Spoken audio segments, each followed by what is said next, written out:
I feel like he's gonna poop himself or throw up, possibly both.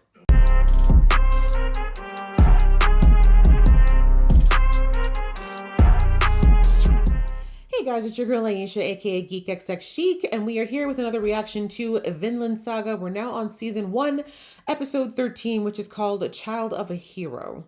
So in the last episode, if memory serves, we got Askeladd's folks managed to cross a river to get away from Thorkel, to basically get the prince to where is it? Gainsborough? Gainsborough, I believe, is where they were headed. But anyways, it turns out Askeladd thinks that Thorkel is trying to get the prince again, but really Thorkel wants to get close to Thorfinn because he wants to talk to Thorfinn about his dad and he wants to fight him again because that's the kind of fight that he's been looking for so long. But anyway, Askeladd managed to cross the river, which is something Thorkel was not able to do at that point. And basically they wanted safe passage all the way through the land route to Gainsborough. So we ended the episode with the ambush and it doesn't look very good for them because these people have the higher ground. So I'm excited to see how we're going to get out of this and what my boy Thorfinn's going to end up doing.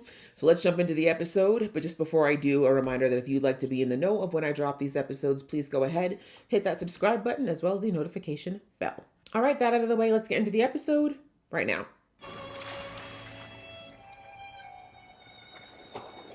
Is that Thorfinn carrying the prince? Haha. Oh, my bad. Oh, we care now? It's just so casually. Haven't been heard from since. I feel like you should have the answer for that. Is he, dear? Then why didn't you put such a soft kid in the middle of a battle? You have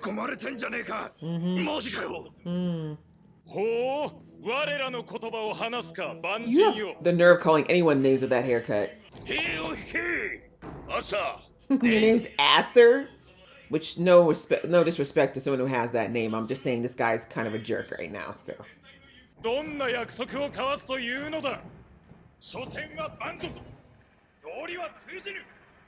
I mean, they don't really bathe, but I don't know about. Actually, they were pretty monstrous during this time. I can't even defend it. Exactly. And they could have just kept going. And also, I feel like you can tell you don't have to speak a language to read body language. It's not a bad plan. He does, but I feel like he'd still be willing to sacrifice him if it came down to it. Ooh,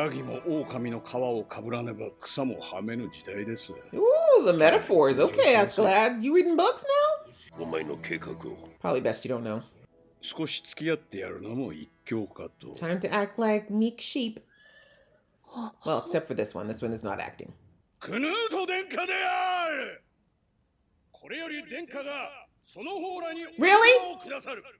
The boy that doesn't speak above a whisper? Good luck. Say something spirited. I'm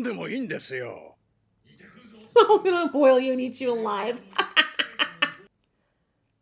I feel like he's gonna poop himself. Or throw up. Possibly both. No. I know you. Even Thorfinn's like, you've got to be kidding me. And he's gonna be king? Exactly. Y'all need to stop shielding this boy if he's going to be taking the crown.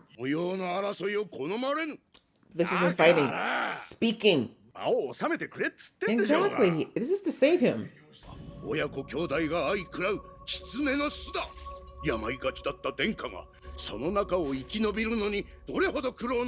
Did he survive or did you protect him? Yeah, well, he's the last one standing, so now he has to speak up. Alright, then we'll all just die here. Alright, see if that quiet silent act's gonna save you from this.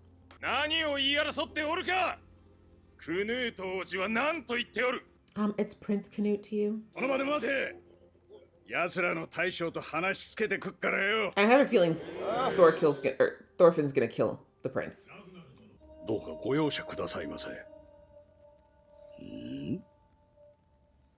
What are you up to, Askeladd? But he has acted weird about Canute. See? I told you. He's thinking about it. He's like, give me a reason. Give me a reason, pretty boy. I knew something like that was going to come out at some point. Pathetic.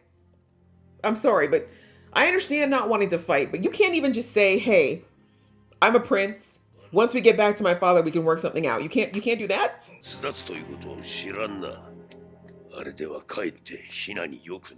I 1000% agree.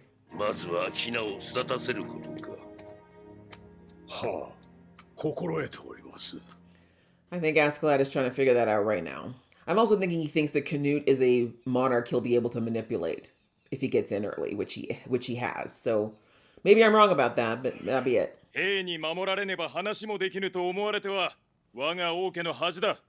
Also, I just farted.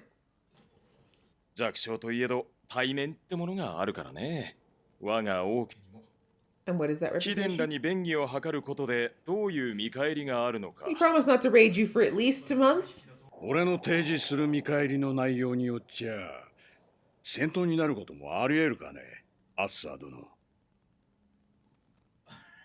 He likes your negotiation skills.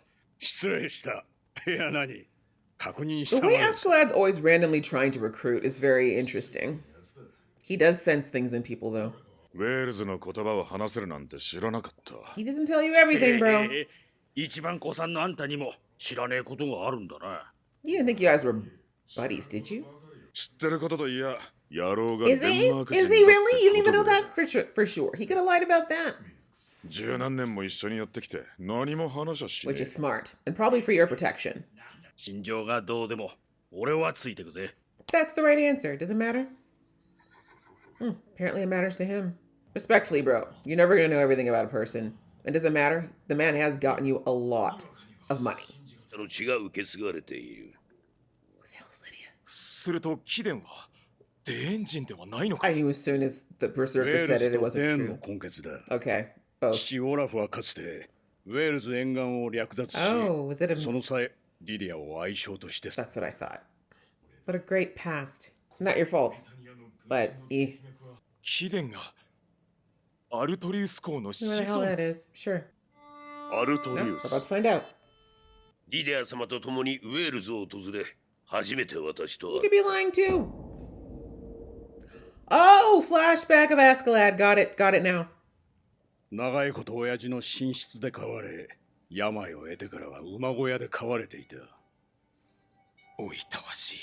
Yeah, the Danes aren't nice people at all. I kind of get why he doesn't like them that much.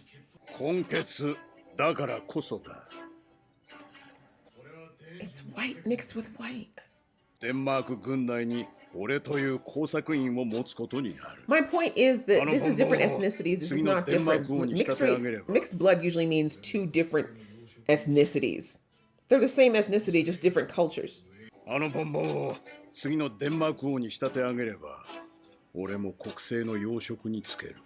I was right.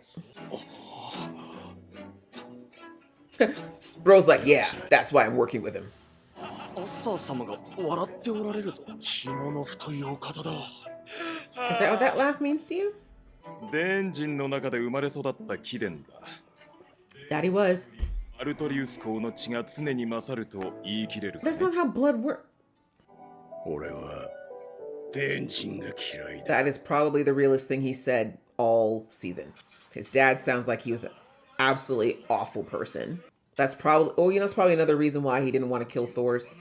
Because he wasn't a typical, well, to his knowledge, a typical Dane.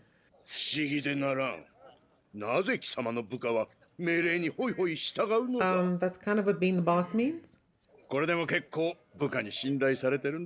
That part is true. Nope. Damn! But you're traveling with them. I'm glad someone called him a conehead finally.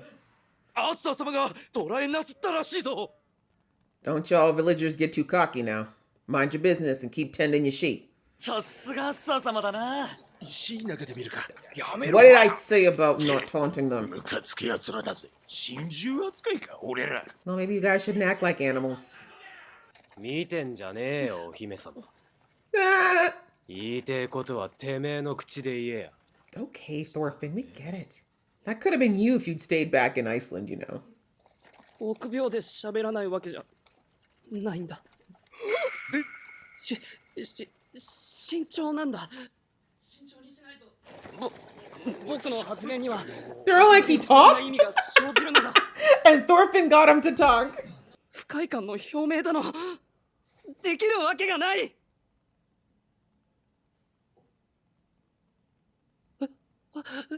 And now he's gonna die of embarrassment. おつむは足りてるようだな、お姫様。この無礼者 What you gonna do about it? 今まで僕にこんな態度を取る者などいなかった。 Suck it up.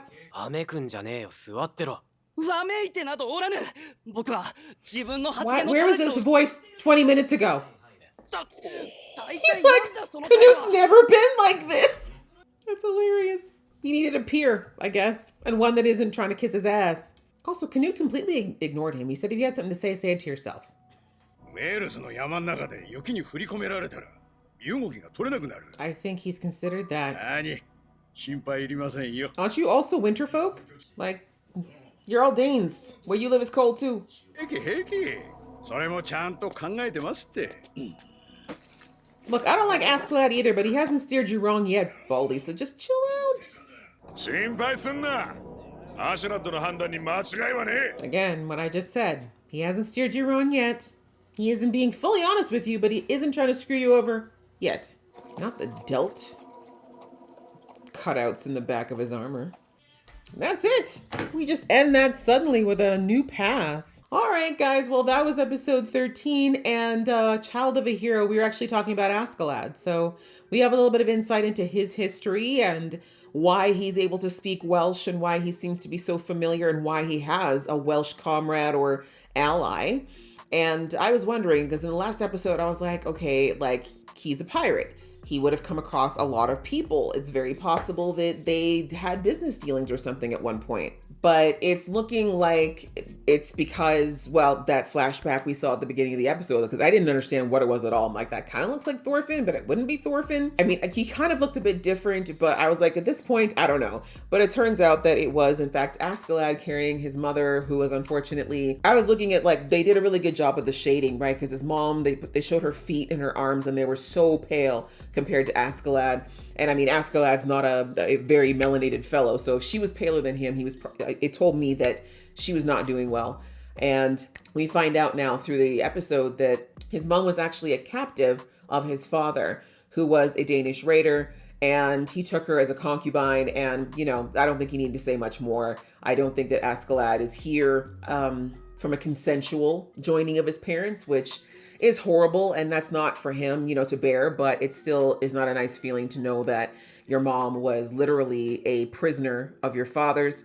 And hearing what he said about how she was never let out of his room is so demeaning, first of all. But I mean, as he got older and started to realize what was going on, you can only imagine how it made him feel, because clearly he loved his mother. If he went through the effort of bringing her all the way back to Wales just so her dying wish of dying in her homeland could be fulfilled, then clearly Askeladd had a lot of love for her. So I have my issues with Askeladd. He's not my favorite dude ever. I don't think he's all evil either, by the way. But I do think this definitely gives a few more layers to his character that we haven't seen. I mean, thus far, the Askeladd that we've seen has been very much, you know, he's always spinning a new scam, right? He's forever, you know, thinking and plotting and weaving. And I wouldn't say he's a straightforward person in the least.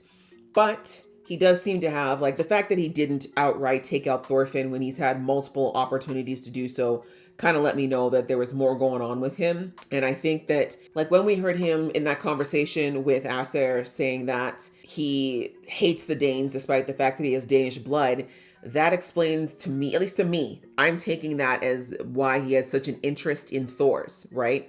Because I'm pretty sure he has his own opinions of Floki, right? Floki to him is probably representative of every Dane he's ever known, and Dane's like his dad. And I don't think he's got a lot of love for them.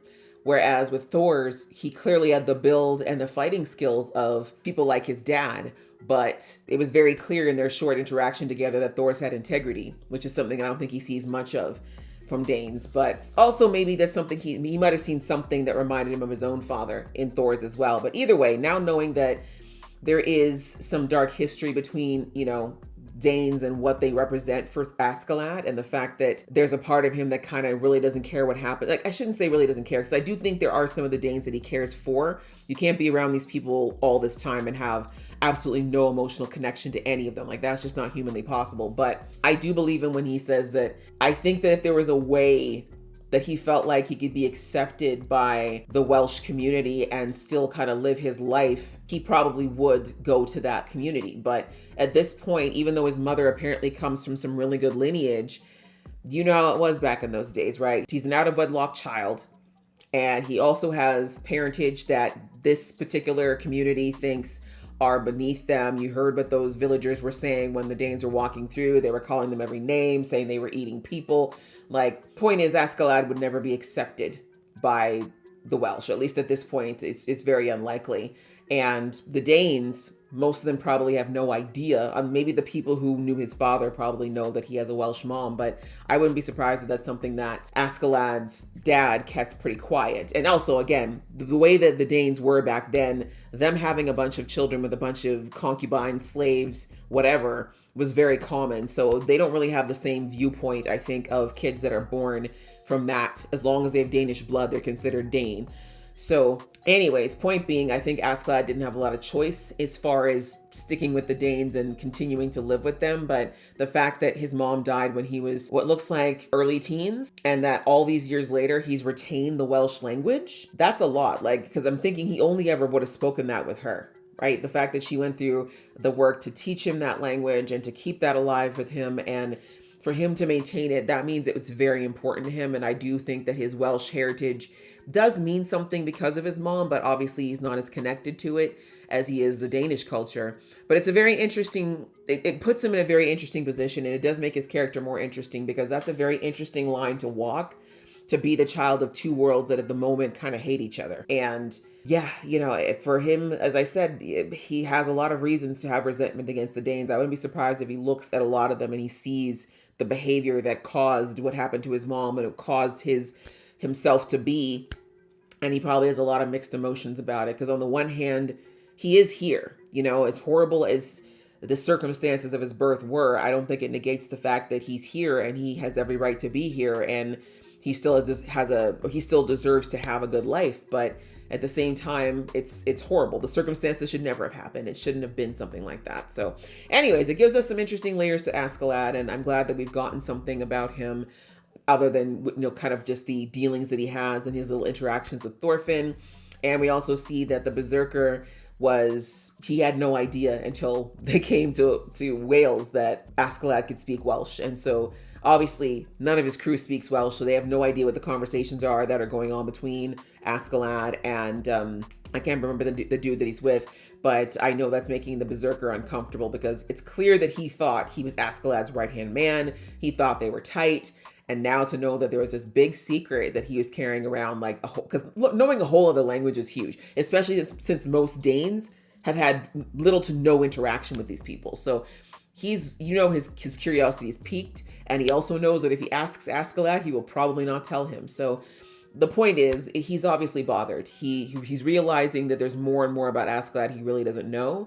And he's probably picking up on the fact that if Askeladd is keeping this a secret from everyone, including him, and not even telling him all the details of what's being discussed, that there's a reason for that. And it's not just business, right? So anyways, we'll have to see what goes down with that. But yeah, I think the Berserker is in his feelings a bit, because he's like, I think he thought, even though he knows Askeladd's never been that forthcoming, I think part of him thought that the important stuff he would have known, and the fact that there's more layers he's discovering is, it's a bit of an ego punch as far as the whole relationship. And then outside of that, we see that Askeladd was trying to get Prince Canute to kind of assert himself as a future ruler, and try to basically get these Welsh people to recognize him as a potential authority that could help them in the future. But Canute clammed up and hid behind his mommy, Ragnar. And Ragnar basically is like, he doesn't do well talking in front of people. And yeah, it's a bit of a 50-50, because on the one hand, I get what Ragnar was saying. Like, he was valid in saying that, you know, Canute grew up in a very violent home. He had to do a lot to not end up being a sacrifice in the path to the throne, like I'm sure a lot of his siblings have been, or other family members. And you know what Ragnar said about how Canute learned to be quiet and be silent and basically fade into the scenery so he didn't get targeted. That is a skill. It is that's a survival skill that worked for him, being as young as he is, and obviously it did not prepare him much for the outside world, and it didn't make a very good impression on all these people who are supposed to be looking to him as the next king, because it's kind of like, bro, if you can't even say a sentence out loud, how are you going to sit on a throne and address people? How are you going to sit there and command armies? How are you going to sit there and expect people to listen and follow you if you don't have the confidence to speak up for yourself? And so it's interesting because obviously, you know, well, I mean, Askeladd's being very careful not to insult Canute, but you could tell he was getting a bit impatient with him, and that didn't help him feel any better. And he didn't feel any better either when Ragnar tried to like stand up for him. But unsurprisingly, we see that Thorfinn is just like over it. Like Thorfinn just cannot stand. He cannot stand Canute right now. And I think I said it in the last episode when they were together. I'm pretty sure that Thorfinn and Canute are supposed to be around the same age, but the difference just looking at them, because I mean, Thorfinn isn't that much bigger physically than Canute, but just, you know, he's got these chiseled features and hardened features, and he's scuffed up, he's scarred up, like their lives have been so incredibly different. He's looking at Canute and he's just like, how has this man even lived this long being this weak, right? And so he couldn't help himself but to taunt Canute and be like, oh my God, like this is gonna be our new king. Oh my, okay, you can't even say a sentence. Loser, right? Was it nice? No. Was it a bit short-sighted? Absolutely, but it worked. I mean, for Canute to have which I'm thinking Canute's probably doesn't have any peers his age that he spends time with. Like being in the position that he is, unless there were other royal children that are around his age, he would have no peers. And though what's more is that if there were people around like servants or, you know, other kids who are maybe noble children, they would all be trying to kiss his butt because of his position. They wouldn't really be trying to be a friend to him or tell him to talk to him straight, right? So I think this is a refreshing thing for the young prince, and we see that eventually it did cause him to snap. He did go off, and we saw that even Ragnar was like, damn, I didn't even know that Canute could yell. This kid's never talked to nobody but me. So I do think this is the beginning, the very, very, very early, maybe the pre-beginning of what I think is going to be a good friendship between Thorfinn and Canute. I do think that Thorfinn needs to meet somebody who, I mean, Canute's life has not been easy either, which he explained. Like, there's a lot of pressure on him. Maybe not the life or death in the battlefield type of pressure, but political and nobility and all those things, like all those types of responsibilities carry their own risks and a lot of mental and emotional stress too. So I think they're good for each other in that they will show each other that there's a different way to live, and they both could use a little bit of exposure to that. So we actually covered quite a bit. All these layers to Askeladd were actually very interesting, and I enjoyed that. So I hope you guys enjoyed watching along with me. If you did, please show some love, and I'll see you in the next one.